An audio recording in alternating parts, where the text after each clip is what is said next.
Olá, sejam todos muito bem-vindos e muito bem-vindas ao Aonde Vamos, um canal que acaba de completar 1 ano de vida no dia 15 de abril.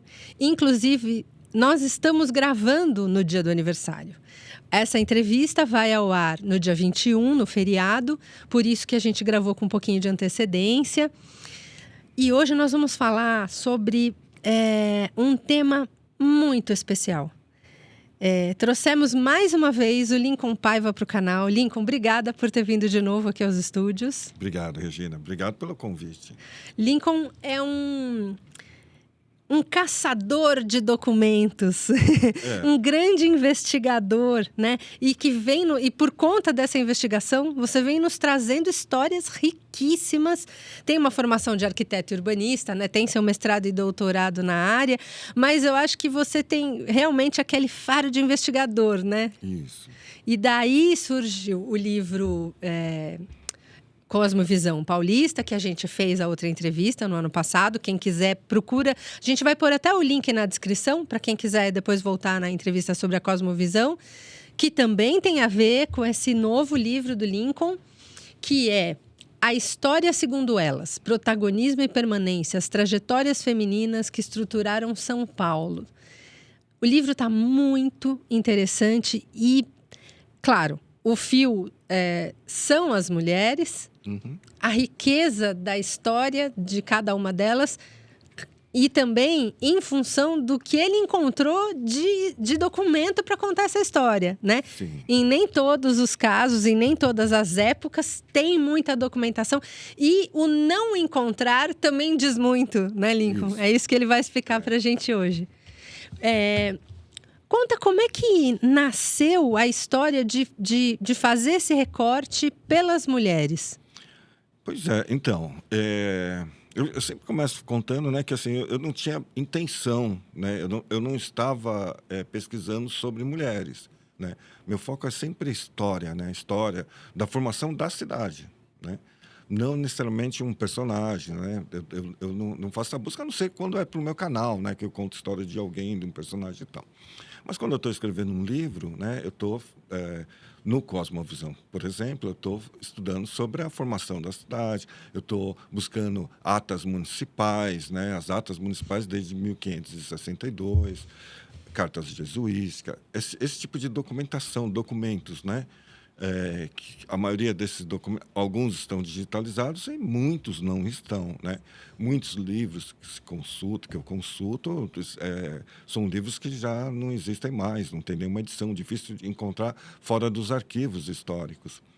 Bom, O primeiro documento, então, de São Paulo que nós temos é de 1522. 1562. E 62. 62, 64, quando foi a origem da Câmara Municipal. E desde esse período são feitas atas municipais. Essas atas municipais, elas existem até hoje e podem ser encontradas. A gente tem o arquivo histórico do município, essas atas ficam lá no arquivo histórico do município, mas a Câmara Municipal também tem essas atas digitalizadas. Inclusive, elas foram transcritas, porque as atas originais, né, é muito difícil, assim, acho que um leigo não consegue ler aquele português daquela época, porque não era sequer português, né? Era a língua geral, né, que vai se falar em São Paulo até 1840. Então, assim, ela é inteligível, né? Como que é essa língua geral? A língua geral, ela surge espontaneamente, uma mistura tupi, espanhol e português. Então, assim, era como aquela população se entendia ali, né? Então, assim, eles, ao longo desses anos, eles foram... E essa língua geral, ela está presente nos nossos dias até hoje. Muitas das tradições ou lendas, né, vêm disso, né? E até por isso permaneceram aí muitas palavras indígenas que estão dentro do nosso vocabulário até hoje. Muitos bairros, Anhangabaú, né, Havaiandava, Tietê, E Tororó. Tororó, Tucuruvi, todas essas... Parece para a gente assim tão natural, mas está presente assim desde essa época dessa mistura essa linguagem, né? E São Paulo vai falar essa língua, né? E você vai ver nos escritos que ninguém entendia muito o paulista, né? Porque o paulista falava essa tal de língua geral, enquanto em todas as outras colônias, né, se falava português, né? Então, como você falou, né? Se um leigo pega qualquer documento da Câmara Municipal, eu acho que tudo é complicado. A língua e também até a grafia da época, né? Sim, nos originais, sim, não vai conseguir ler. Mas elas foram transcritas pelo Toné, né? Então, assim, a gente consegue fazer a leitura pelo Toné, né? Aí já é uma interpretação. Quando que ele Toné. fez isso? No, no, Pode ser que tenha outras transcrições já Tá. do século XIX, mas ele fez no século XX. Né? Essas transcrições foram feitas todas no século XX. Que bacana. No início aí do século XX. Mas então, você, mergulhado nos documentos, por conta das suas pesquisas, né, o todo das pesquisas, depois você acaba encontrando algo que te chama muita atenção e acaba resultando nesse livro. O que foi que despertou esse... Pois é, então, além dessas transcrições, a gente tem os registros da Câmara Municipal do dia a dia, né? Então, e lá, assim, você vai encontrando esses termos, por exemplo, você vai encontrar em 1700 e alguma coisa, alguém citando um determinado, por exemplo, a Josefa Moura, que foi uma escravizada, depois ex-escravizada, que fazia o pão de trigo na cidade de São Paulo. Que vai ser assim nas primeiras padeiras, né? Porque eram mulheres que faziam pão, né? O pão de trigo. E pouca gente sabe, mas aqui em São Paulo se plantava trigo, né? Hoje em dia é capaz de não nascer mais por causa dessa mudança climática, né? Já para o trigo é importante o clima não fora mais da terra. Então você percebe que também essa mudança, né, da crosta terrestre também, ela é importante também. E tem variação já de 1 grau, 2 graus dessa época. E essa variação não permite mais que o trigo seja feito aqui na cidade de São Paulo. Então, assim, a gente tinha a produção de trigo aqui, a gente tinha a produção, que era caro, né? Você vê assim, nós tínhamos milho em abundância, mas os portugueses queriam trigo, né? Então, bom, voltando para o assunto, nós temos esses registros dessas mulheres tal dia chegou aqui a Josefa Moura junto com o senhor, né? Porque era na época da escravidão, e registrou como escravizada de ganho para vender pão nas ruas do centro de São Paulo, no Triângulo Histórico. Então, assim, a gente tem esses registros. Mas, nesse caso, ela é registrada porque ela é escrava, né? Isso. Nós temos todos esses registros em função disso, né? Porque não era comum fazer registro de mulher, seja por que for. Então, fui encontrando esses registros, encontrando essas histórias. Mas eu estava fazendo pesquisa para outra coisa, né? Para outro livro. Mas como eu sei que é difícil encontrar a história de mulheres, né? Nesse período, no século XVI, século XVII, século XVIII. Então, eu fui guardando essas histórias, fui deixando assim, de lá. Falei, uma hora eu vou utilizar, não sei para o quê, mas uma hora eu vou usar esses registros e tal.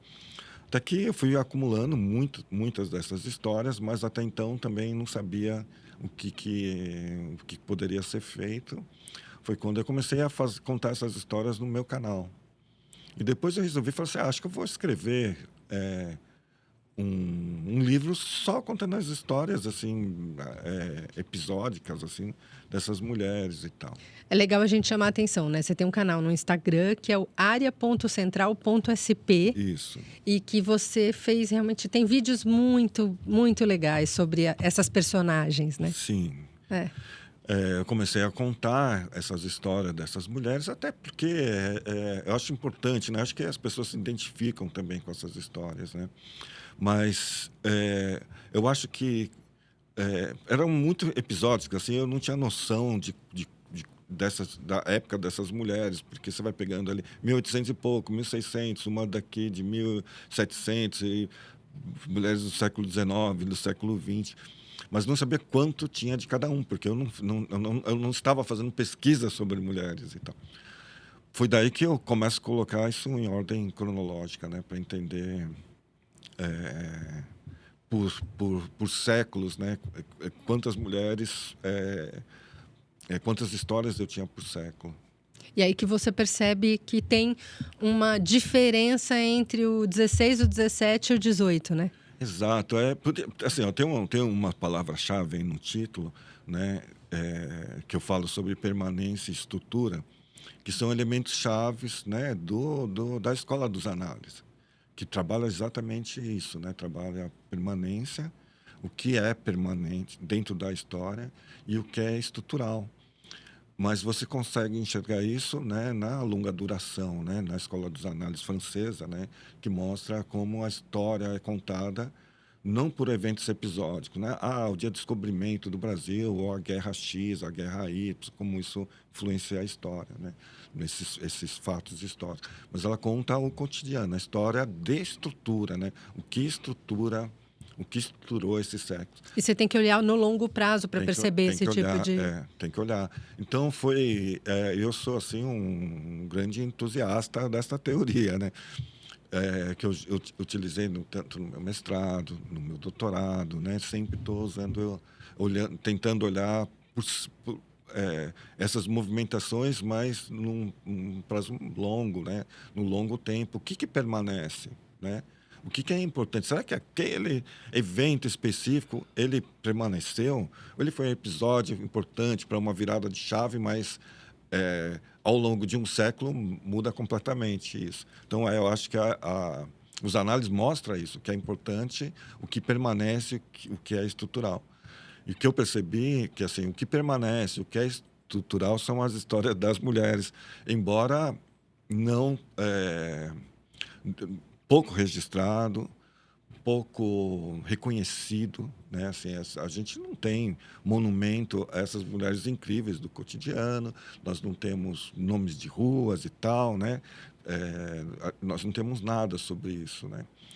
Mas será que as mulheres foram só essas mulheres que a gente vê que parecem submissas e tal, né? O que a história conta, porque também a história, né, ela é contada numa voz masculina, né? A história toda, a nossa historiografia tem voz masculina, né? Então, foi importante.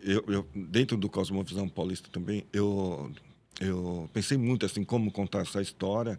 Eu não queria uma história contada com esse viés do homem branco e tal, né? Eu queria respeitar essas cosmovisões e tal. E aí essa experiência eu trouxe para esse livro, né? Que forma que eu vou escrever como mulher? Não, eu vou respeitar essas histórias, né? E aí eu percebi que elas são bastante estruturais e eu consegui enxergar, quando eu coloquei em ordem cronológica, esses padrões. E eu comecei a perceber que havia mudança nesses padrões ao longo dos séculos. E aí o livro que eu estava pensando que era para falar sobre a história dessas mulheres, né, individuais, né, episódicas, aí isso me veio uma outra coisa, contar. Eu acho que o coletivo conta mais do que o episódico. Eu acho que isso é a grande mensagem desse livro, né? Como esse coletivo consegue simbolizar a história dessas mulheres ao longo de séculos, né? E o que você, inclusive, fez aqui no começo, né? Você tem toda uma introdução muito bacana. E você faz essa timeline de longa duração em cima dessa teoria dos análises. E o que é muito curioso é que você tem a presença das mulheres no poder econômico, né, no século XVI e XVII, e de repente você aponta aqui que no século XVIII tem uma ruptura. Sim. Por quê? O que aconteceu? Pois é, então, quando eu comecei a estudar, por exemplo, esse período dos bandeirantes e tal, porque os bandeirantes, normalmente, eles saem nessas expedições, muitos não voltaram, né? Quem fica, né? Quem fica estruturando a cidade, cuidando dos negócios. Eu não estou falando só, fica em casa cuidando dos filhos e tal. Não, era negócios. Quem cuida das fazendas, quem cuida da produção, quem cuida do trigo, do milho, quem faz funcionar essa cidade, né? Então, assim, sempre eram as mulheres. E por isso mesmo, né, a gente tinha um dote, né? Esse dote, eles eram femininos. Então mas como que eu encontrei isso, né? Porque eu tinha uma personagem aí, né?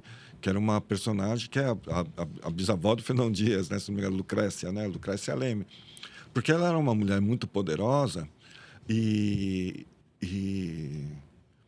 eu encontrei os documentos que ela herdava. Ela, além de ter herdado, né, a fortuna da família e tal, os terrenos e todos e tal, era uma mulher que era assim, uma grande matriarca assim, né, dessa época.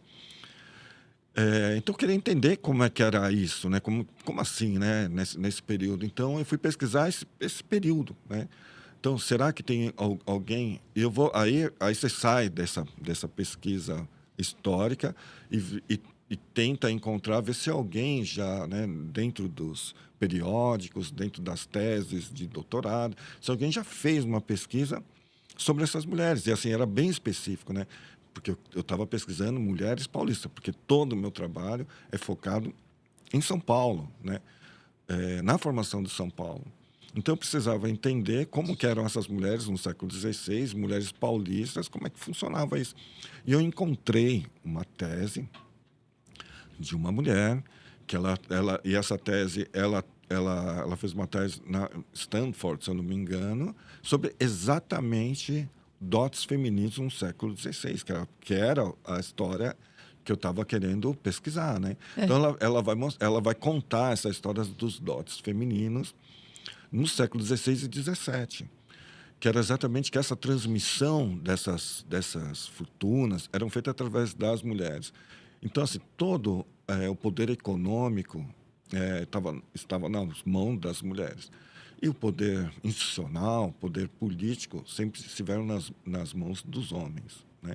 Então, assim, como esse poder econômico estava sempre na mão das mulheres, elas não se importavam, porque isso era transmitido ao longo de séculos, né? A gente está falando de 2 séculos, 200 anos dessa forma, nesse formato. São formatos que a tradição conta muito mais do que leis, né? É a grande lei, a tradição. Então, sempre a herança, o dote, ia para a mulher. Sempre, sempre. Então, E isso empoderava essa mulher, né? empoderava, porque tudo estava. O homem sequer poderia utilizar esse recurso para fazer alguma coisa. Tentar comprar terras e não dar certo e tal, ele tinha que devolver esse dinheiro. Né? Era regra geral, né? Da devolução desse dinheiro intacto, né? Porque esse dinheiro era da mulher. Então, isso tinha um certo equilíbrio, né? O homem ficava à frente, podia sair nas expedições, podia cuidar da Câmara Municipal, ser vereador, não sei o que fosse. Sim. Mas os recursos estavam sempre com as mulheres, elas que cuidavam. As instâncias de poder, vamos dizer assim, estavam nas mãos dos homens. Sim, mas não o dinheiro. Tinha equilíbrio, né? Tinha um equilíbrio, né? Era opção da mulher ser o que ela quisesse, entendeu? Assim, estava no poder dela, né? Agora, isso vai mudar no século XVIII. Isso muda, eu diria, completamente. Porque, e faz sentido, tem uma lógica por trás disso. Essas expedições, elas começam a diminuir, o homem passa a ficar mais tempo na cidade, porque não precisa fazer tantas expedições como abrir caminhos, né? Descobrir o ouro. E tal. Buscar escravos, né? Eles iam buscar os índios também, né? Iam aprisionar, né? Que fala, né? Aprisionar indígenas, né? Para a produção deles e tal. Embora isso fosse ilegal, a coroa tinha uma lei que proibia isso, né? Mas, como tudo acontece, né? Essas leis na prática não funcionam. Isso é velho, né? Essa história que a lei não pega.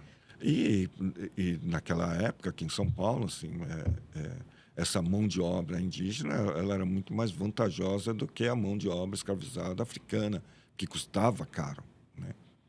E indígena estava para toda parte aí, né? Aqui em São Paulo, no Brasil todo. Não precisava comprar. Não precisava comprar. Mas eles sempre falavam, porque eles são agregados, são igual crianças, assim, eles não entendem muito, né? Então, senão eles vão morrer de fome. Tinha essas coisas, né? Então, e eles começam a ficar mais em São Paulo, mas na medida onde eles detêm esse poder institucional, estão mais presentes, né, na cidade, não foi difícil mudar a regra, né? Porque a regra se muda com a política, né? Então, isso aconteceu e você vê que isso pega desprevenido, né? Assim, no início, as coisas continuam do jeito que estão, mas vai sempre se encaminhar para o pior. E dali para frente, assim, nunca melhorou para as mulheres, porque elas foram colocadas para o lado, para o ambiente privado, assim, né? Ou seja, no ambiente privado, o que você faz dentro da sua casa? É privado. Então, assim, essas histórias também, esses registros desaparecem, né? Então, tudo isso também, quando eu separo todas as histórias, eu vou perceber assim, por que no século XVIII eu tenho poucas histórias, né? Pouquíssimas histórias. Os documentos com o nome de mulheres foram sumindo. Sumindo, né? Sobretudo da elite, dessa elite que aparecia e tal. Elas vão desaparecendo, esses registros, e as mulheres vão ficando cada vez mais confinadas no âmbito privado, né? Haviam mulheres trabalhando, sempre tiveram mulheres pobres, mas essas sequer eram dignas de registro, ou que se havia algo importante que elas pudessem fazer, que seria digno de registrar e tal, né? Então, isso acaba... isso a gente... isso é dentro de uma análise, né, de poucas histórias. Eu estou falando assim, isso não é uma tese de doutorado, nem mestrado, talvez... tivesse que ter mais mulheres, mais pesquisas e tal. Isso eu estou falando dentro desse conjunto de mulheres que eu já tinha, né? Assim, quando eu coloco em ordem no cronograma, eu percebo isso na longa duração, né? Então, óbvio que eu acho que isso é uma porta, né? É um indício, né? Que eu acho que a partir daí pode ser melhor explorado, melhor estudado, né? Melhor entendimento sobre esse papel da mulher ao longo dos anos. Eu acho que a gente tem um indício grande aí, né? Que demonstra isso, mostra isso, né? Esse coletivo, e também abre essa perspectiva para uma historiografia feminina, né? Esse olhar da história dessas mulheres, mas mudando esse histórico, não para os grandes atos, né, que são institucionais e políticos, mas para essas mulheres que são estrutura, né, que é a estrutura e que permanecem, né, que permitem que a cidade se desenvolva. Porque sem essa estrutura e essa permanência das mulheres, para o bem ou para o mal, é a cidade que nós temos hoje, uma cidade que é desenvolvida, né? A maior cidade, né? Se eu não me engano, da América Latina, né? Se eu não me engano, né? Então, assim, o livro ele vai contar isso, né? Vou contar assim o que eu estou analisando dentro desse conjunto dessas mulheres que eu tenho ali, né? A partir disso, eu acho que abre um leque grande aí de pesquisa. Se a gente for olhar mesmo para algumas dessas personagens, no século XVI, você destaca, né, que a importância da Ana Pimentel, que governou a capitania de São Vicente, que era, acho que a mais importante na época, né? Era. As indígenas filhas do cacique Tibiriçá, né? Bartira, Terebé e Beatriz Dias, que foram também fundamentais por conta até dos seus casamentos também, né? Isso. Elas vão dar origem ao tronco paulista, né? Então, assim, se nós examinarmos nossos antepassados, provavelmente como Adão e Eva, né? Provavelmente virão ou dessas mulheres, né, ou de outras indígenas de outros estados, né, no Brasil todo, né. Mas em São Paulo, viemos de Bartira, Terebé e Beatriz Dias, né? Os grandes barões do café, a genealogia deles vem lá. Até a rainha Silvia da Suécia tem raízes na Bartira, né? Chega lá até Tibiriçá, a rainha da Suécia, porque a mãe dela era paulista. E aí foram fazer... Isso eu vi num site de genealogia, que não é brasileiro, mas foram seguindo aí a sua genealogia. Porque tem as genealogias dos bandeirantes, isso é tudo muito conhecido, né? Então, Sim. Quando você chega lá, o resto já está pronto, né? E aí você foi olhando para as mulheres. A Susana Dias também é uma personagem super marcante, né? É super marcante, porque ela vai dar origem lá a Santana do Parnaíba, né? Os 2 filhos delas, né? Um fundou Sorocaba, ela funda Santana do Parnaíba, o filho funda Sorocaba e o outro Itu, se eu não me engano, né? O outro filho. Então, assim, são grandes fundadores de cidade que vai aí permear aí todo o interior paulista, né? Inclusive a Paulistânia. Porque eu vou fazer um parênteses aqui para falar da Paulistânia, porque acho que é importante, porque pouca gente sabe, né, da Paulistânia, mas quando a gente olha para as capitanias hereditárias, né, e a gente olha para São Vicente, São Vicente parece assim, né? São Vicente ali, Santos, São Vicente aqui, São Paulo, tá? Não, São Vicente era muito grande. A capitania de São Vicente pegava sul do Rio de Janeiro, né? Pegava um oeste, não, pegava Minas Gerais também, pegava Mato Grosso, Cuiabá, Mato Grosso inteira, Goiás inteira, pegava Curitiba inteira, um pedaço ali de Santa Catarina, vem até Cananéia. Então, assim, tudo isso... É mais de um terço do território de hoje, se a gente fosse... mais de um terço. Pegava um território gigantesco, onde esses bandeirantes, tropeiros que saíam daqui, ia para o Rio Grande do Sul, ia para o... O Bandeirante chegou lá no Pará, né? O Raposo Tavares chega no Pará, não volta, mas vai até o Pará. Então, assim, esses bandeirantes cruzaram aí os sertões e tal, e foram abrindo cidades nesse período. E é engraçado porque a gente consegue enxergar isso, né, na alimentação, né? Você vê assim que a base de toda... a comida paulista é mineira, né? É muito parecida, né? Tirando os regionalismos, muito parecida, a base é a mesma. Mas isso vem da Paulistânia, né? Eram comidas que saíam pelos bandeirantes, tropeiros e tudo mais. Então, toda essa região, Paraná, e tudo, Goiás, né? Você vai ver... Tem muitas semelhanças, Tem semelhanças, assim, diferenças regionais, mas muita semelhança. Então, eu costumo falar que são, né, goianos e tal, mas na nossa Paulistânia. Na verdade, era todo mundo da capitania de São Vicente. Minha mãe, por exemplo, nasceu, né, em Uberaba. Eu falo para ela, não...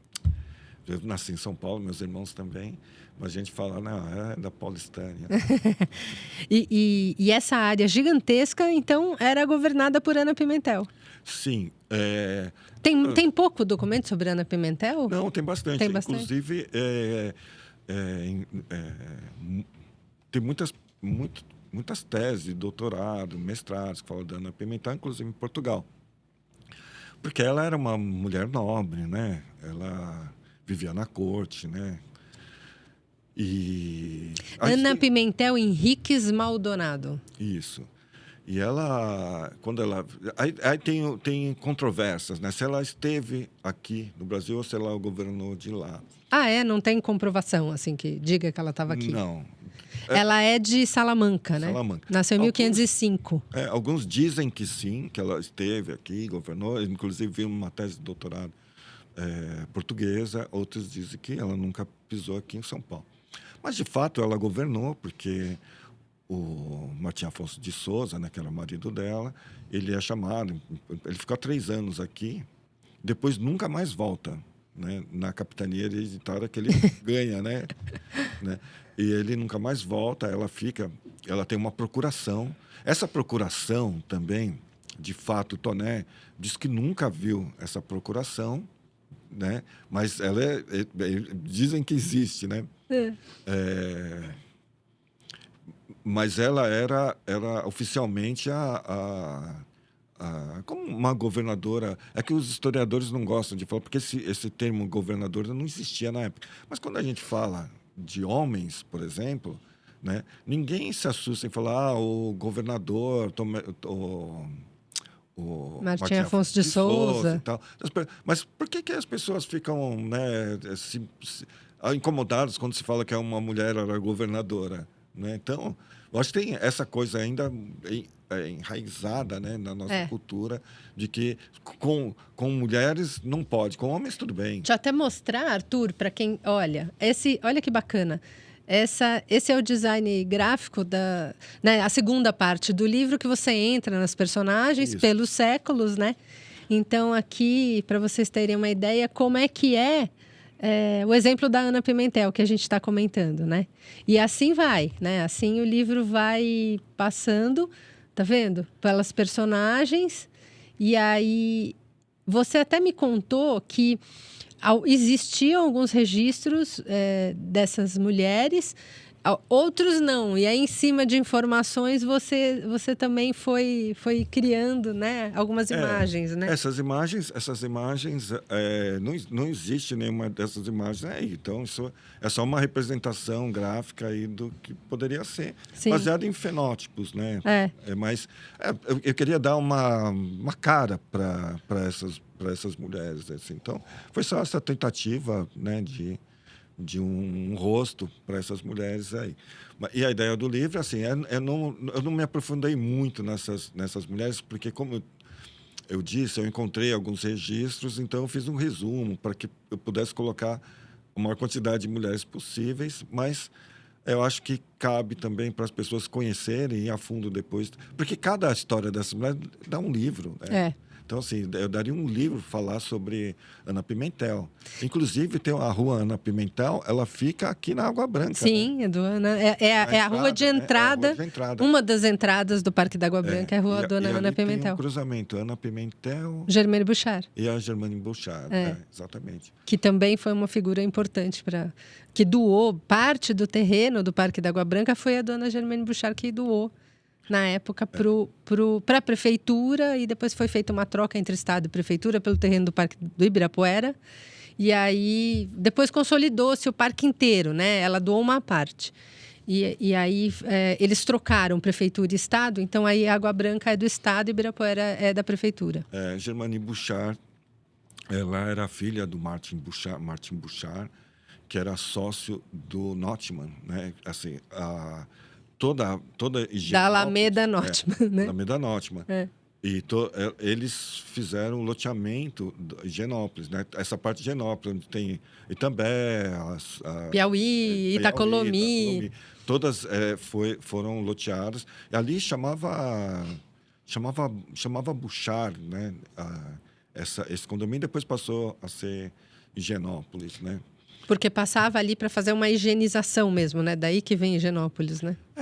O Higienópolis, ele era um tipo de urbanismo que acreditava que lugares limpos e tal tinha a ver com a melhoria da saúde e tal, né? Vem daí esse nome. Tem que lembrar que a questão sanitária estava se desenvolvendo nessa época, né? E assim, lugares altos, né? Que tinham grande circulação de ar e tal, não sei o que e tal. Porque tinha muita tuberculose também, né? Coincidentemente, os lugares mais altos da cidade e tal, eram sempre os lugares mais caros da cidade. Então, e aí vem esse termo higienista e tal. Daí Higienópolis, né? Porque não naquela época, né? A ideia não era essa, né? Porque tinha a ver com saúde, mas, em todo caso, pobres eram muito relacionados a doenças, né? Porque ficavam em lugares confinados, mais insalubres, né? Tal.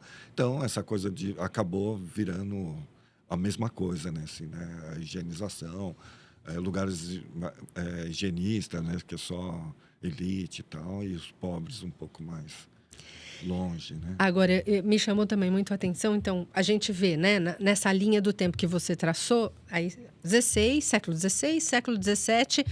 a questão do dote e a mulher tendo um empoderamento pelo lado financeiro. Isso. Aí 18 tem esse apagamento. E aí você fala que, por conta do Código Civil de 1916, que aí essa desigualdade, aí é que ela é formalizada de uma vez e a mulher, ela passa a ser equiparada a uma criança, né? Isso, a mulher casada, ou seja, o homem, né, o marido, era tutor da mulher. E aí E tem o caso da Dona Iaiá, que é chocante, né? Tem da Dona Iaiá, olha, tem muitos casos, assim... Conto da Dona Iaiá, para quem não sabe, que você me contou, eu fiquei horrorizada. A Dona Iaiá era uma mulher, uma família muito rica, elas moravam na 7 de Abril, no centro da cidade. E os pais vão ter um acidente e eles vão morrer, o pai e a mãe dela. E ela vai receber uma herança muito jovem da criança, ela devia ter uns 14 anos. O irmão dela se mata, né, durante uma viagem de navio. Então ela fica sozinha, e aí com muito dinheiro, né?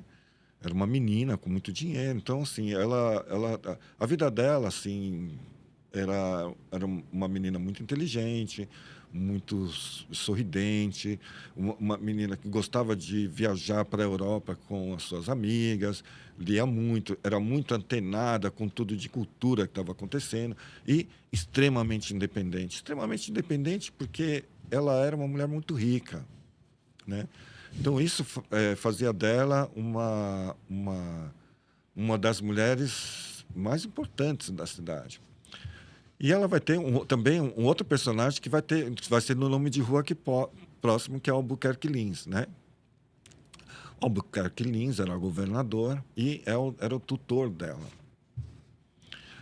E existia um jornal, essa história é contada de diversas formas. Tá. Um jornal, né, que pode ser acessado por qualquer pessoa, entrar lá no site da Biblioteca Nacional, na Hemeroteca Digital, e puxar lá o jornal Marreta, que era desse período. O jornal Marreta vai publicar uma matéria assim, de denúncia dessa época, mostrando assim, que os tutores estavam levando o dinheiro dela. Inclusive, o Albuquerque Lins, ele vai propor à Dona Iaiá, isso de acordo, estou falando isso, tudo que está escrito no jornal, né? Tá. Vai propor a ela que casasse com o filho dele. E ela vai recusar isso e tal. E no final das contas, era muito fácil, porque as leis eram dessa forma, que você podia simplesmente pedir um laudo médico, e a pessoa falava, olha, essa pessoa está louca, ela precisa ser internada e tal. E foi que conseguiram esse laudo médico dizendo que ela está louca, e ela vai ser internada numa própria casa, que vai ser hoje, né, aquele centro cultural Dona Iaiá, que ali era longe da cidade. Aquele precisa ver assim, a distância ali no Bexiga, né, que vai ter a casa da Dona Iaiá, que era bem distante da cidade. Hoje está Sim, dentro centro, do... é considerado centro. Né? Ela vai para lá, para aquele local, uma chácara ali escondida, secreta, fechada toda. E se você entra, você pode visitar a casa dela hoje, você vai ver assim, parece um forte, né? Assim, né? Era uma prisão mesmo. Uma prisão. Ela vai viver a vida inteira dela dentro dessa prisão lá. Nossa, porque ela tinha 36 anos e ela morre em 1961 com 74. Então ela ficou dos 36 aos 74 presa nesse forte. Presa. Que loucura! E olha só, uma mulher de 36 anos. E aí toda a riqueza dela ficou para os tutores? Não, não se sabe, não se falaram mais dessa riqueza porque depois foi doada para o Estado, as terras, casas e tal. Mas a gente não sabe, por exemplo, essa casa da Dona Iaiá, onde ela estava, ficou para o Estado, que é um centro cultural hoje. Mas não sabe bem para onde foi parar esse dinheiro. Não se criou nenhuma instituição, não se criou absolutamente nada. Então, assim, isso é desconhecido para onde vai para esse dinheiro, mas certamente se diluiu ao tempo porque... não sabemos, né, para onde vai esse dinheiro, né, e tal. Mas esse é um deixa caso... eu mostrar. Dona Iaiá está retratada aqui, ó, já. Que é bacana. Como você comentou, tem um resumo aqui, né? Aqui desse lado aqui. desses fatos que a gente está contando. Então, essas personagens, deixa eu até falar, o livro é da editora Afluente. Isso. Né? Então, quem quiser adquirir o livro, vai no site, eu vou pôr depois na descrição também, que é o www.afluente.art, com T mudo, A-R-T. Tem uma... Então, voltando à história do Código Civil de 1916, tem uma outra coisa que você também me lembrou, que é tão absurdo, né? O homem tinha direito à honra, né? Tinha. Então, ele tinha mais um instrumento também para manipular ali a vida da mulher, Sim, né? mas olha só, isso, você vê que esse código cai, mas esse homem, a gente vê tantos feminicídios que tem essa base ainda até hoje, porque se acha no direito de ser o tutor da mulher, de ser o dono da mulher, né? Até hoje em dia. Teve esse caso recente, até a gente não sabia que ia falar, eu não peguei os nomes, mas teve esse caso recente do pai que matou os 2 filhos, né? Um criança e o outro adolescente, e já estava separado da mãe, aí porque circulou na internet um vídeo dessa mãe já tendo um outro relacionamento. Aí o tribunal da internet já julgou a mulher e ela estava sendo massacrada na internet. Ele que matou os 2 filhos e a culpa era dela. Sim, isso eu vou te dizer no caso da própria Sofia Gomide. Depois, se você quiser falar. Eu quero, tá aqui para você. A gente volta Não, a falar vamos falar já. Eu não sei se todo mundo também está a par, né? Foi pedido que se trocasse o nome da rua Peixoto Gomide. Quem não é de São Paulo, a rua Peixoto Gomide é uma rua conhecida, fica bem próxima à Avenida Paulista, né? Isso. E a ideia era justamente contar essa história por meio da troca do nome, colocando o nome da filha, que chama Sofia Gomide. Agora, conta pra gente, então, por que se propôs essa troca de nome? Então, em 1916, né, tem essa figura, né, o Francisco Assis Peixoto Gomide. Ele era uma figura importante na época, né, porque ele era presidente do Senado Estadual. A gente tinha um Senado Estadual, né, aqui em São Paulo. Ele era presidente ele nasce eu acho que ele nasce no interior, mas ele nasce em São Paulo, no estado de São Paulo. Quando ele nasce, em 1949, o pai dele, que tinha o mesmo nome, Francisco Assis Peixoto Gomide, vai falecer um ano depois. Ele tinha 1 ano quando o pai falece. Esse pai era vereador lá em Mogi Mirim, né? Foi deputado, acho que deputado também do estado e tal. E ele faleceu. Então, assim, o Peixoto Gomide, que era o filho, né, não tem nenhum registro de que ele era pai, filho ou júnior. Eles tinham o mesmo nome, mas como ele morreu muito cedo, o pai... O pai morreu em 1950, né? Peixoto Gomide, Francisco Assis Peixoto Gomide era o filho, né? Porque ele morre muito tempo antes, né? Então, esse filho ele vem para São Paulo estudar Direito, aqui na Faculdade de Direito de São Francisco.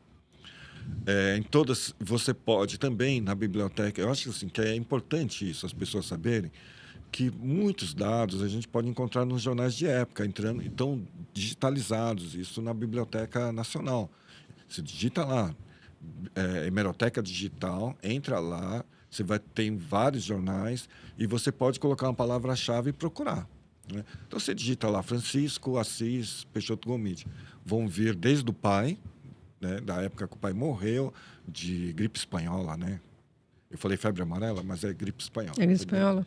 Foi gripe espanhola lá. E depois disso, dessa morte do pai, só aparece depois o filho, que vai estudar. Mas já aparece o filho estudando na Faculdade de Direito. Naquela época, os boletins de notas, né, eram publicados em jornais. Então, toda vez que aparece o boletim. Então, você acompanha todos os anos de formação do Peixoto Gomide, né? Porque vai ser a nota da escola. Da faculdade, a Faculdade de Direito, passar. Quem foram os alunos que passaram para o próximo ano, sei, tal, o nome dele lá. E vai assim, durante muito tempo. Então, todos os alunos você consegue acompanhar pelos jornais, assim, quem passava. Não dava para ir mal, é público, né? Se você Era é bom público, ou mau aluno. Era público e tal. Então, era a única faculdade, né, de São Paulo nessa época. Não sei, acho que tinha talvez medicina já nesta época. Tinha medicina, certamente tinha. Engenharia também, acho que do Mackenzie já existia. Mackenzie tem mais de 100 anos também, né? Mas está lá o Francisco Assis Peixoto Gomide e tal. Agora tem uma coisa que é importante. Então, assim, quando ele se forma, né, quando ele vai advogado, porque naquela época ele poderia estar exercendo a advocacia mesmo estudante. Não tinha OAB, né? Não tinha OAB, né? Ele podia exercer, né, trabalhar e tal. Mas quando ele se forma, ninguém mais chama ele de Francisco Assis Peixoto Gomide. Era Doutor Peixoto Gomide. Esse era o nome dele. O pai dele nunca apareceu como Peixoto Gomide. Era sempre Francisco Assis Peixoto Gomide, o vereador Francisco Assis. Você pode encontrar em qualquer jornal lá. É simples assim. Não, é legal a gente explicar também. Por que você está contando essa histórico e esse detalhe? Porque quando a vereadora foi do PSOL, né? Ela propôs, vereadores do PSOL. Propuseram essa mudança de nome da rua, houve uma gritaria gigantesca, né? Dizendo que, na verdade, o nome da rua era o nome do pai, não era o nome do doutor Peixoto Gomide, o filho, né? E com uma alegação extremamente frágil. A alegação disso era que havia uma rua com o nome de Peixoto Gomide antes do assassinato, antes dele morrer. E que nomes de rua era incomum, nomes com pessoas vivas de ruas. Bem, porque o doutor Peixoto Gomide, ele assassina a própria filha, a Sofia Gomide, né? Sim. Isso é fato. Isso é fato. Ele vai chegar um dia lá, ele morava na Benjamin Constant, no Triângulo Histórico da cidade. Ele é contra o casamento da filha com um rapaz que era advogado também, formado. Um rapaz que era pobre, e ele se forma e vai exercer direito e vai seguir esses cargos jurídicos que se tem. Mas o pai era contra, a filha era apaixonada por esse rapaz e tal, e era contra o casamento e pedia para ela não casar. E chega um dia que ela chama ele numa sala da biblioteca e dá um tiro na cabeça dela e se mata em seguida. E aí surgem vários fatos, né, de que era o pretendente, né, o rapaz, seria filho dele com uma mulher escravizada e tal. Mas, assim, eu não encontrei nenhum registro dessa história. Eu acho que quem fala isso tem que apresentar esses registros, porque eu não conheço. E, assim, eu só falo de coisas que eu encontro no registro, não é alguém que me contou. Eu estou contando fatos que eu encontrei em registros, né? Então, o que se sabe que é fato o pai morreu quando o doutor Peixoto Gomide Filho tinha 1 ano, né? O doutor Peixoto Gomide, sim, era uma pessoa proeminente na cidade de São Paulo. Sim. Tem também uma outra discussão. Não se dava nome de rua para pessoas vivas. E você até me contou que não, que era comum, um monte de gente viva. Sempre foi assim, sempre foram pessoas vivas. Inclusive, só em 2007 que se proíbe de fato com uma lei. Existiam ordens administrativas a partir de 30 anos depois do acontecimento disso, que era... Não era de bom tom colocar pessoas vivas e tal, mas era só isso, era uma questão administrativa e tal. Mas isso não ocorria, porque os donos dos lotes tinham essa prerrogativa de colocar o nome que quisessem lá, né? Não era votado na Câmara Municipal, como hoje, né? Os vereadores apresentam projeto de lei para a rua tal, chamar... O prefeito tinha essa prerrogativa, a Câmara também tinha essa prerrogativa, mas o dono do lote também tinha. Né? Então, de tudo que você pesquisou, a rua que nós conhecemos, perto da Paulista, Peixoto Gomide, foi dada para o pai, o assassino da filha mesmo, né? Se a gente for ver indícios, porque o que aconteceu foi uma nota publicada pelo DPH dizendo que a pesquisa que eles fizeram em função deste mapa de 1897, que havia um nome do Peixoto Gomide, porque o Peixoto Gomide ela atravessa a Avenida Paulista, mas nesse período era só um pedaço, a parte que ia do centro, né, sentido centro, não a parte de Jardins, né? Essa parte chamava-se Rua Peixoto Gomide, já existia, né?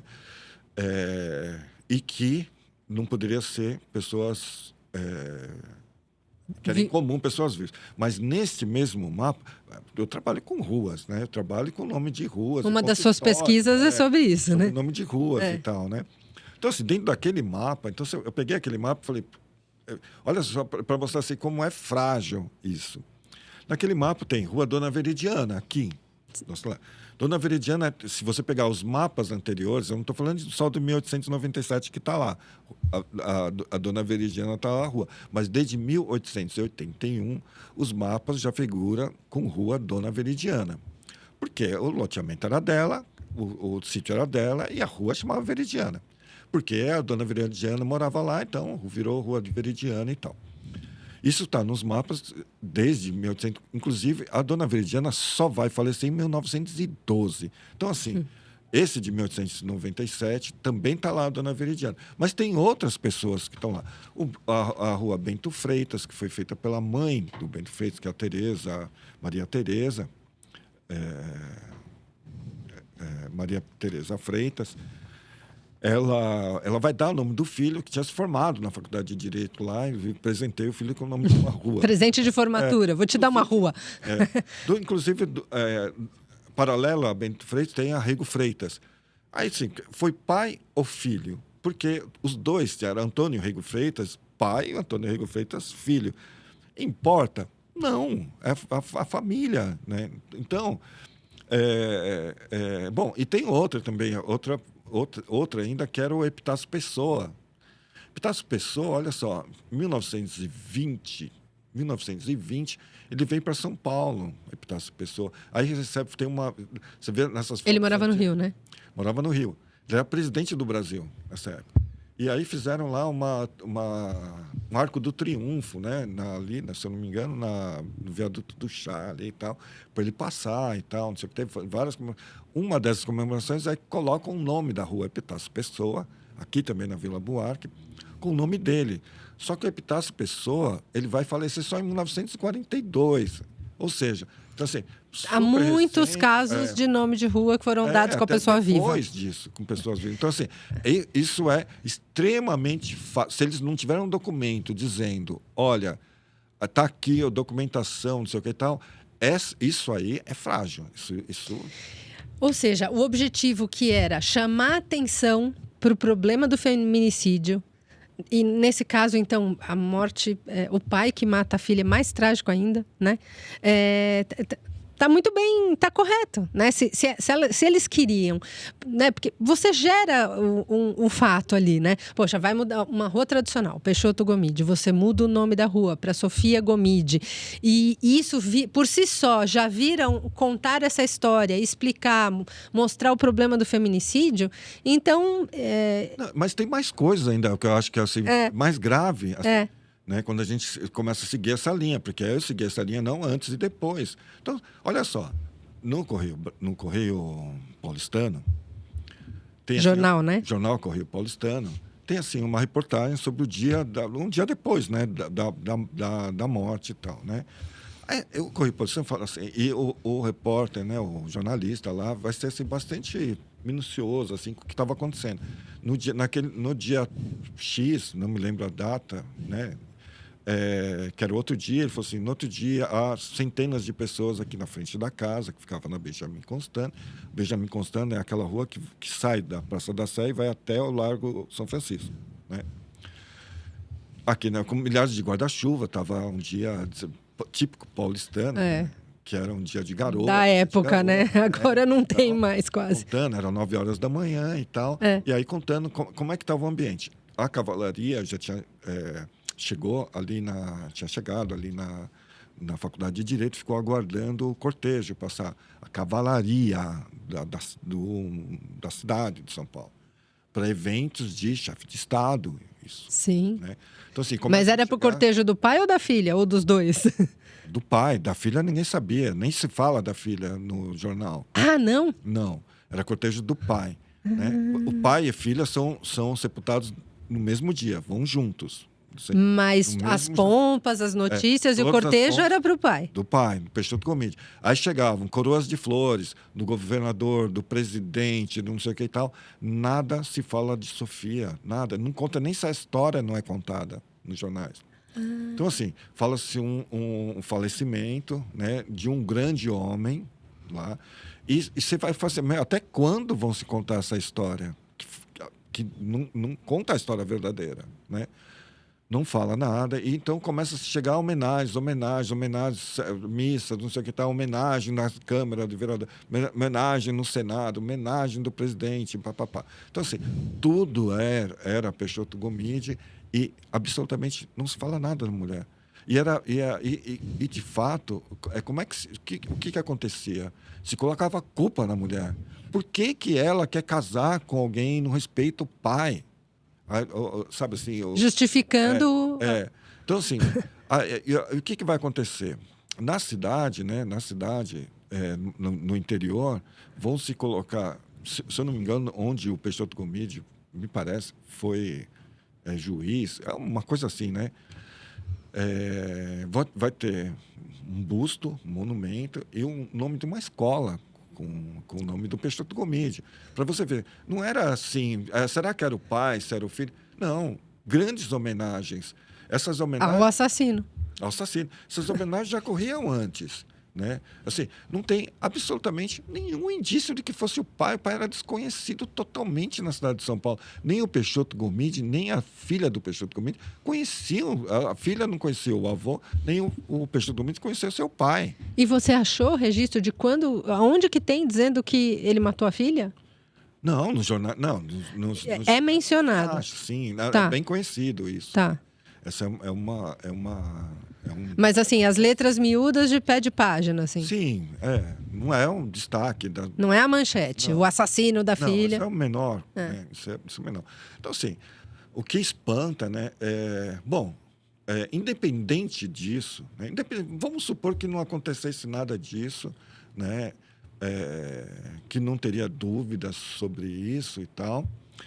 O fato aqui é que a gente está numa onda de feminicídio muito grande, talvez aumenta-se, né, a cada ano. Então, assim, isso é extremamente grave. E tem uma coisa que é interessante, né, que eu falo sobre os meus livros aqui, sobre história, como nós estamos julgando o passado. Né? Então, mas essa pessoa era escravagista, essa pessoa era tal, essa pessoa era assado, não sei o que e tal.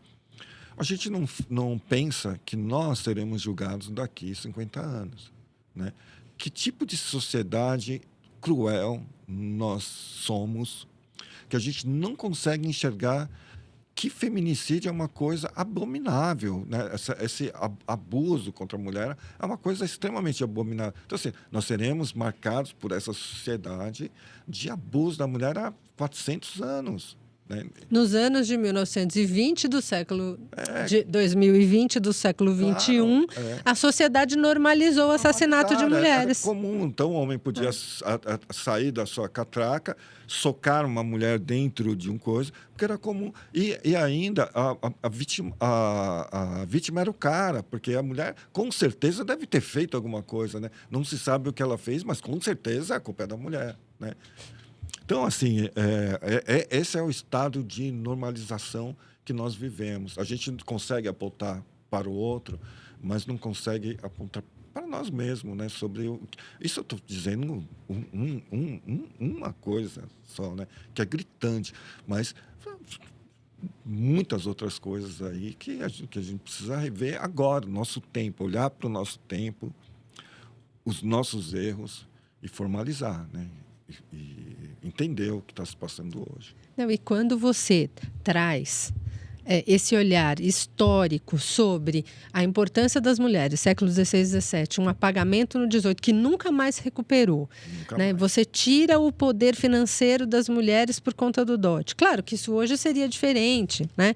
Mas, de qualquer maneira, o que ficou que as mulheres têm que lutar por seu espaço desde o século XVIII, que elas estão ali brigando. E é curioso, para a gente ir caminhando para o fim, mas tem... as histórias dessas mulheres são riquíssimas, né? A gente vai deixar muitas de fora, pessoal, por isso comprem esse livro, que é fascinante. Por isso que eu te falei, cada história dessa dá um livro. Dá um livro. Dá um livro, assim, né? E documentários também, e filmes, dá tudo. Dá novela. Muita discussão. Então, assim, aí você estava me falando, desculpa eu te cortar, só Imagina. porque acho que talvez eu não tenha te respondido. 1916, essa lei, Sim. né? Essa lei é uma lei assim completamente absurda, né? Que dá esse tipo de poder ao homem. E tem um caso que eu acho que a gente não pode deixar, não sei se você vai me perguntar, que é a da Teresa de Marzo, você vai falar sobre ela, não? Também estava aqui, Teresa de Marzo. Teresa de Marzo, Conta. ela é um caso bastante gritante. Quando eu peguei essa história, assim, eu li, porque eu me Pegar ela aqui emocionei. para mostrar. Eu me emocionei várias vezes nesse livro aqui, porque são coisas assim muito injustas, né, que acontecem, mas está normalizado, né? São histórias muito comuns. Ela está no século XX ou XIX? Ela tá no século XX. Deixa eu pegar aqui para mostrar. Conta pra gente. Ah, tá aqui, ó. Por que mexeu tanto com você a história da Teresa de Marzo? É o seguinte, né? Primeira coisa que ela vai se casar nesse período, né? Depois dessa lei e tal. Mas eu tinha, pra você ver, né? Eu tô te falando disso, eu tinha notas episódicas. Eu não sabia dessa lei, nada, porque você pega cada história separadas e tal. E quando você vai colocando isso em perspectiva, isso ao longo dos séculos, aí você vai imaginando por que isso acontece assim. A Teresa de Marzo, ela era ela tira um brevet, pilota que fala? Acho que sim, né? De avião, né? Tal. Ela tirou um brevet dos primeiros, né? Ela é a 10ª, né? Eu estou falando, acho que é a 10ª daqui do Brasil e tal. Mas com uma carreira, assim, importante nessa área, né? Da aviação. Mulher extremamente importante e tal. Ela é... E desbravadora, né? Desbravadora. Tá aqui, ó. Deixa eu mostrar para vocês, ó. Olha que bacana essa arte da Teresa de Marzo. E então, uma mulher que naquela época rompe várias barreiras, sim. né? Pilota avião. Ela vai ser depois homenageada, depois, né, tal.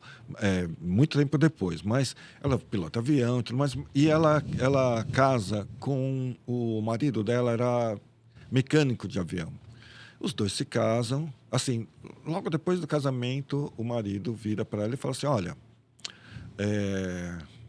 na aviação, aqui, só tem uma pessoa, e essa pessoa sou eu.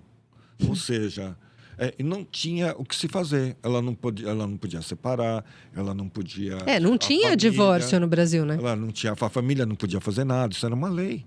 Né?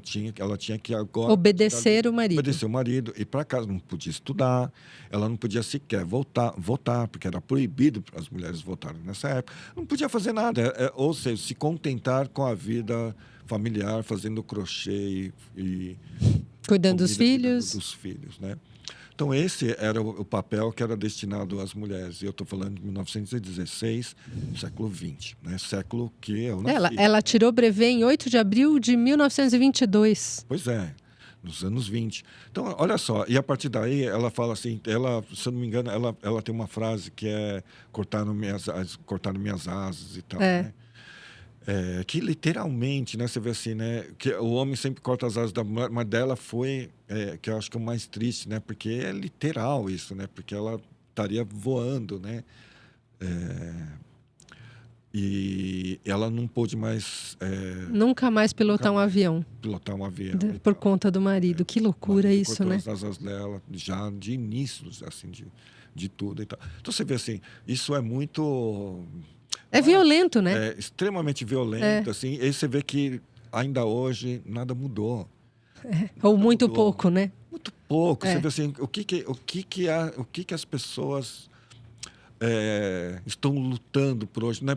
Essa luta das mulheres é tão absurdo ter que lutar por coisas desse tipo, assim, né?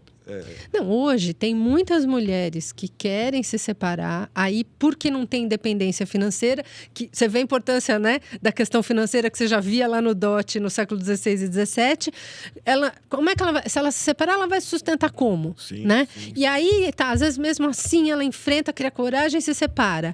Aí o ex-marido e pai dos filhos, ele começa a fazer uma alienação parental, né? Começa a jogar os filhos contra a mãe, falar mal dessa mãe e tal.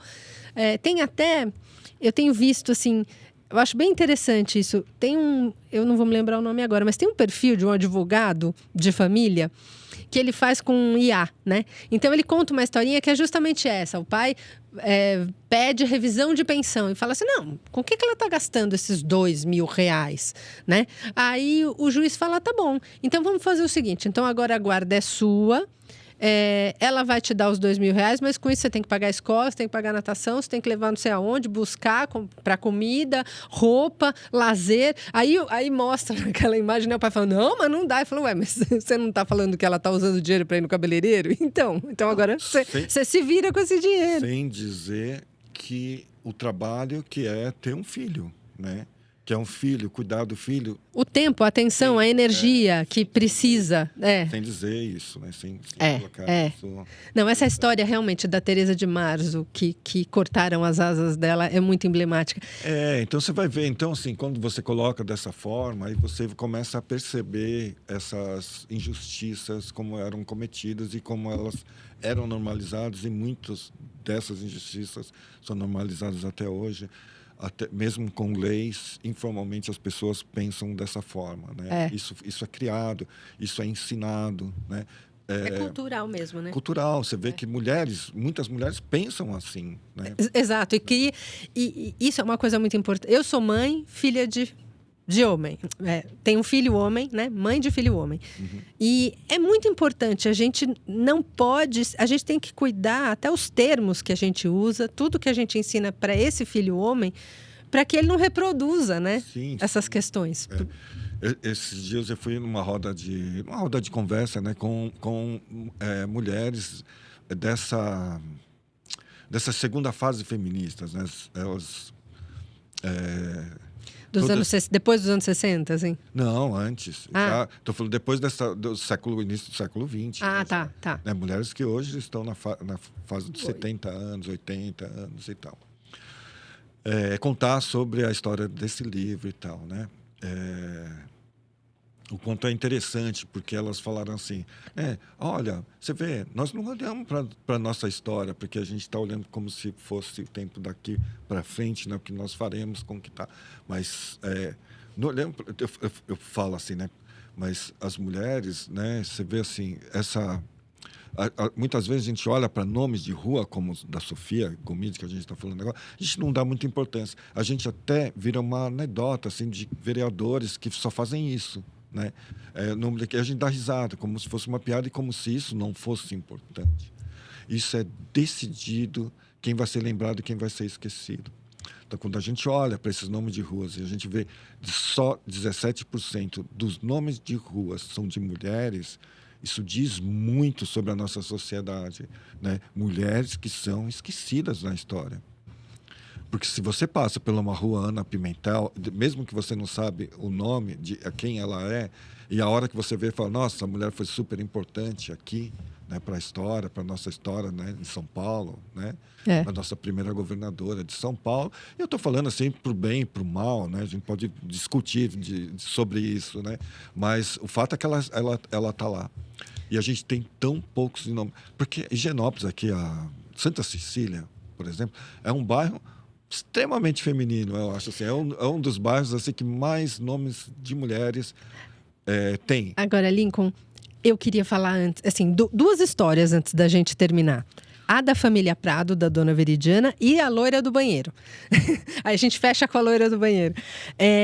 Por quê? Como, né, você até já falou agora há pouco. A gente tem a rua Dona Veridiana. A família Prado era uma família muito rica. E a Veridiana, ela casou com o tio-avô. Sim. Muito jovem, né? Um senhor de muita idade. Ela tinha 13 anos. Que, inclusive, não era nada incomum acontecer esse tipo de casamento, né? De uma criança com um idoso, né? Já tinha mais de 50. E foi o primeiro desquite de São Paulo, né? Foi. O caso dela é bastante emblemático, porque a Dona Veridiana, ela foi considerada a mulher mais rica da época dela, né? Mais rica do mundo, não era a mais rica do Brasil. Não era nem de São Paulo, nem do Brasil, era do mundo. Do mundo, a mulher mais rica do mundo, porque ela era uma grande cafeicultora, né? Ela recebe toda essa herança, assim, uma grande matriarca, né? Foi mãe aí de prefeitos da cidade de São Paulo, o prefeito Antônio Prado, o Fábio Prado, que também foi prefeito, foi neto dela e tal, e Caio Prado, né? Com famílias que têm assim histórias bastante interessantes, né? Caio Prado, que era comunista, né, e tal. Então, É o Caio Prado Júnior, né? Caio Prado Júnior, E prefeito do Rio também, se eu não me engano, o filho do Antônio Prado, chamava Antônio Prado Júnior, né, que foi prefeito do Rio de Janeiro. Então, assim, ela é uma família bastante importante. Bom, a dona Veridiana é filha do Barão de Iguape, né, que é nome de rua lá na Liberdade. E São o exemplo típico do que é ser um quatrocentão paulista, ela né? é quatrocentona, né? Também também descende das famílias de Bandeirantes, aí, né? Vem dessa família de Bandeirantes eles estão aqui desde 1500, né? 1534 e 54, né?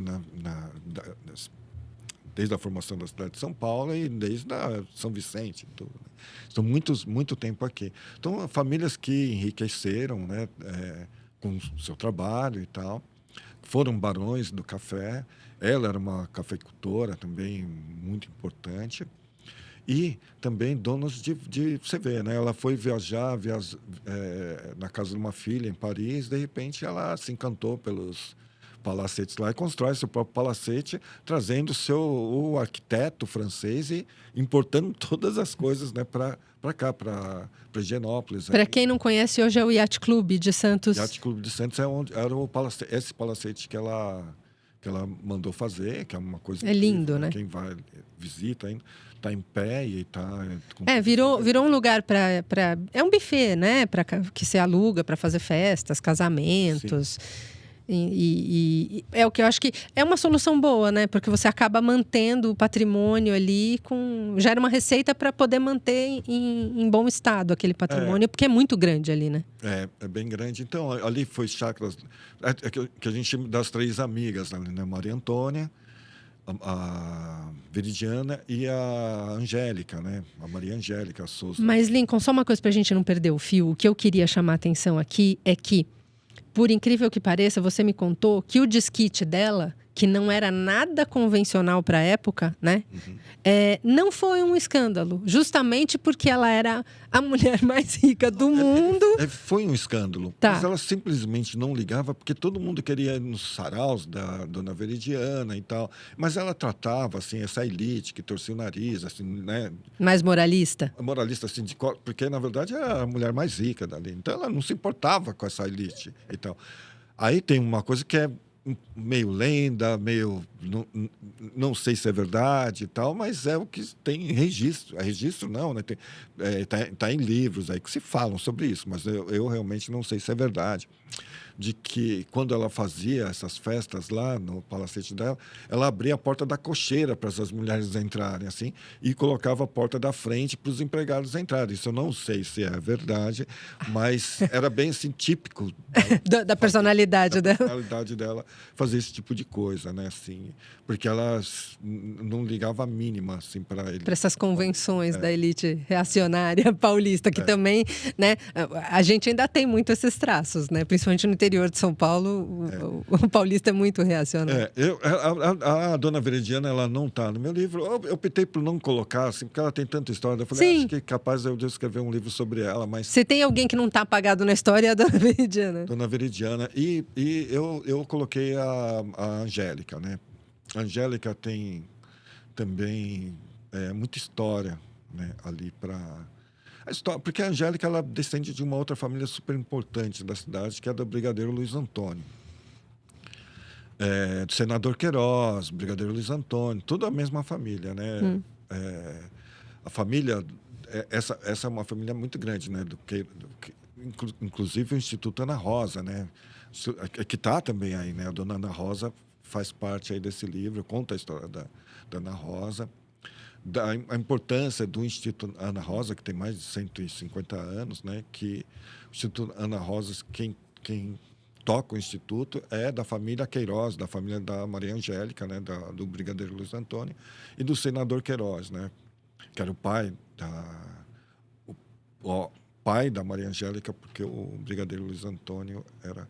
O irmão da Maria Angélica é o Barão de Limeira, né? Que é tudo nome de ruas. Então, assim, toda a família dela é nome de ruas, inclusive em Santa Cecília, né? A Baronesa de Itu, Baronesa de Itu. todos são da família. Que era comum eles casarem ali entre primos, né? Primos e tal, porque tinha essa coisa nessa nobreza brasileira. A nobreza brasileira é bom que se diga, né? Não era como a nobreza inglesa e tal, né? Porque, na verdade, o Dom Pedro I, Dom Pedro II, ele vendia títulos, né? Balcão. Você chegava lá, quanto custa? A pessoa... Ou ele queria homenagear e dava, ou ele vendia, né? Mas a maioria... O Souza... O Barão Souza Queiroz, esse sim foi dado porque ele já veio da família dele em Portugal. Tá. Ele recupera, né? Porque quando o brigadeiro Luiz Antônio vem para cá, e o irmão... eles perdem o título lá, porque o pai não queria, imagina, da nobreza e tal, ir para o Brasil trabalhar, né? Eles trabalhavam vendendo...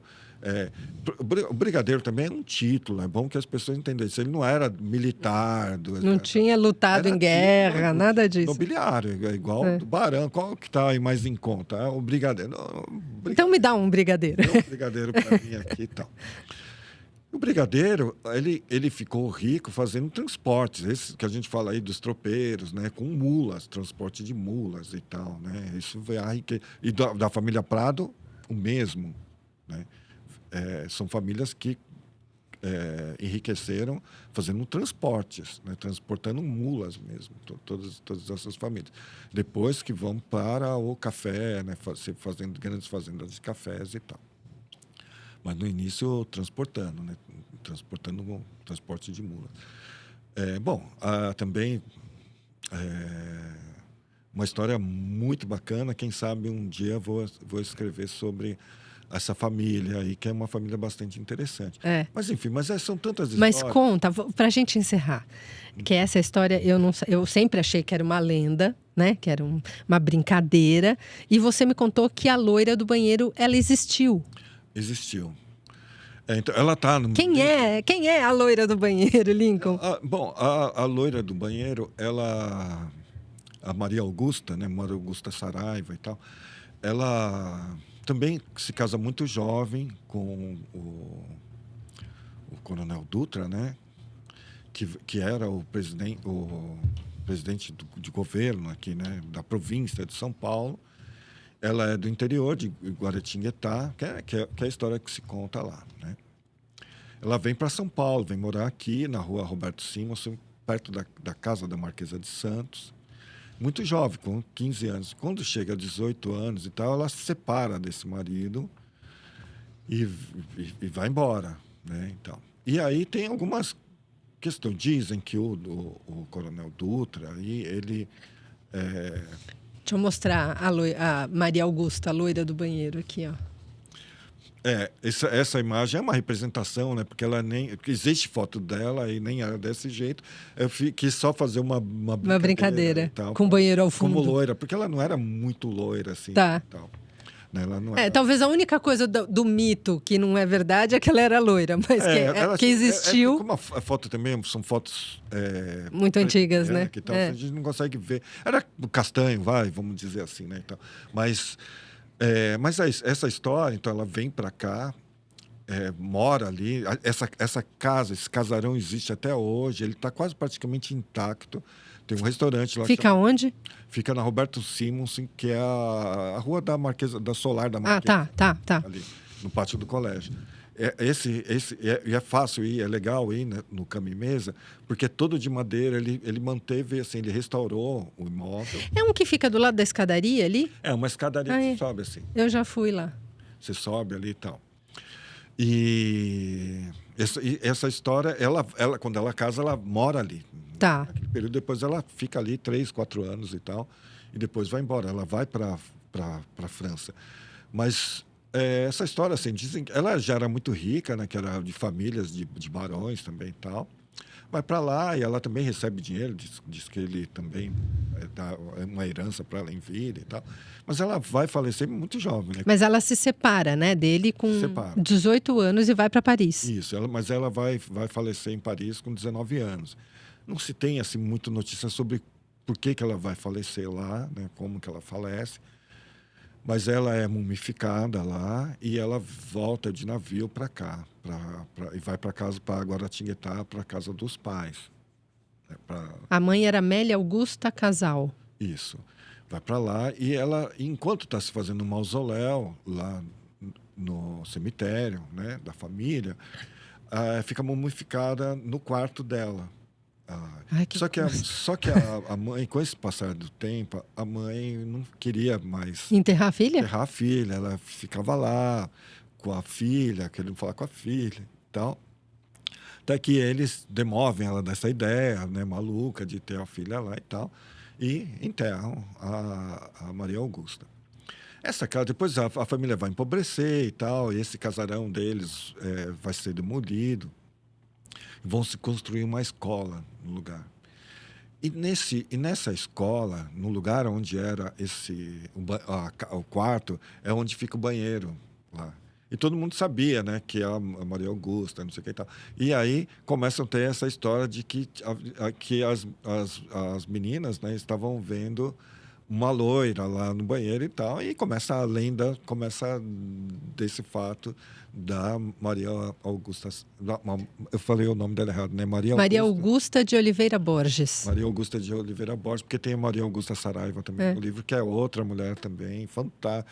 Assim, mas então a loira do banheiro de Guaratinguetá pode ter inspirado Harry Potter, né? Porque tem uma menina, sabe, no filme do Harry Potter, tem um dos episódios que eu não... Foi pro mundo todo, né? Assim, né? Tem várias histórias aí de loiras no banheiro, de aparições, assim, tal.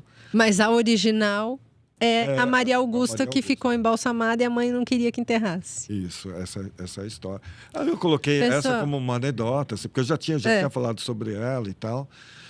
Mas eu acho que nem falo de loira do banheiro aí, né? Eu falo... Você fala a vida privada ao mito urbano, né? Isso, não era o foco dela, mas dessas mulheres também que se divorciam, né? Que vêm casado muito cedo, divorciam e quer ter vida própria e tal. A função dela. Mas olha, Lincoln, a gente poderia passar o dia aqui falando dessas histórias que são riquíssimas. Eu queria te agradecer muito pela sua segunda vinda aqui no canal. Obrigado. E eu sei que você já está preparando outros 2 livros, né? Sim. Que estão ali, você está amassando ainda, preparando o pão, o outro já está no forno.